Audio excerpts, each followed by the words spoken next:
Imagine a world without numbers. It seems impossible, doesn't it? Our story begins long before cities or writing, with our earliest ancestors. They needed a way to keep track of things. How many animals were in the herd? How many days until the next full moon?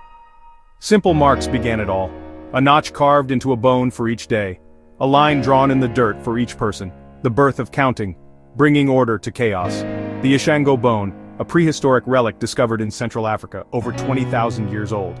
As societies grew, so did mathematics. Early humans used their bodies to count, fingers, toes, hence the importance of 10 in many languages. Life became more complex, farming, trade, building early settlements, so they needed systems to handle much larger numbers. The stage was set for a mathematical revolution. The story of mathematics is a global one, a beautiful tapestry woven with threads from many different cultures.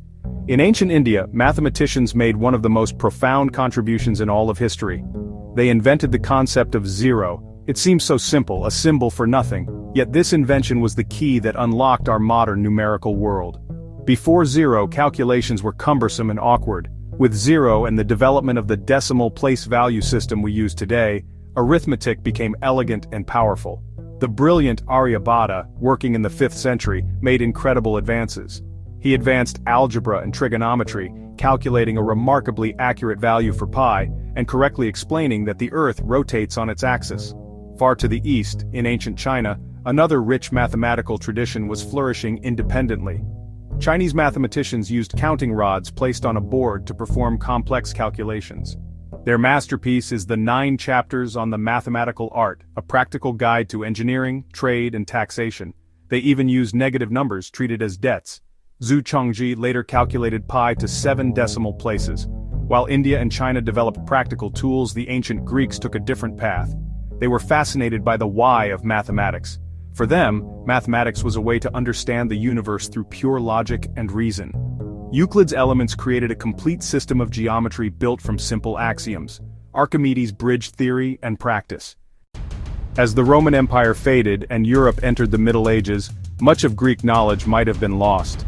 Fortunately, a new golden age was dawning in the Islamic world. From the 8th to the 13th centuries, Baghdad, Damascus, Cordoba became centers of learning. They were not just preservers, they were innovators, actively translating the great works of the Greeks and Indians. This created a melting pot where ideas met and sparked new discoveries. It was here the Indian numeral system, including zero, was adopted and refined. We call them Arabic numerals today because they were transmitted to Europe by Arab and Persian scholars. Al-Khwarizmi wrote a foundational book on solving equations. The title of his book, Al-Jabr, gave us our modern word algebra. He provided step-by-step methods for solving linear and quadratic equations. They developed trigonometry, spherical geometry, optics, astronomy, and navigation. Eventually, this trove of knowledge began to find its way back into Europe through trade, crusades, and centers of learning in Spain and Sicily. Leonardo of Pisa, known as Fibonacci, learned the Hindu-Arabic system and popularized it in Liber Abaci, 1202. He showed Europeans a more efficient system than Roman numerals.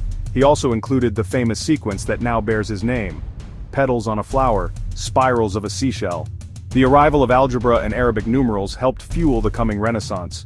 This toolkit was essential for art, architecture, and science.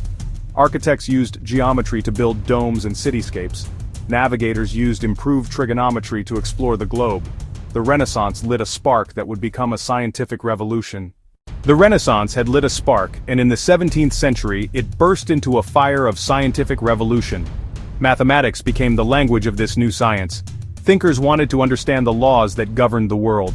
Descartes created a bridge between algebra and geometry, the Cartesian coordinate system.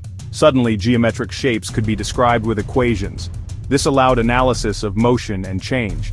Calculus was developed independently by Newton and Leibniz. It is the mathematics of change. It describes the speed of a falling apple, the orbit of a planet, the flow of air over a wing. Giants like Euler and Gauss expanded mathematics into countless new areas. Probability theory let us quantify uncertainty, from gambling to insurance. The 20th and 21st centuries saw an explosion of mathematical ideas. Mathematics became more abstract: group theory, topology, set theory. But it also became more applied than ever.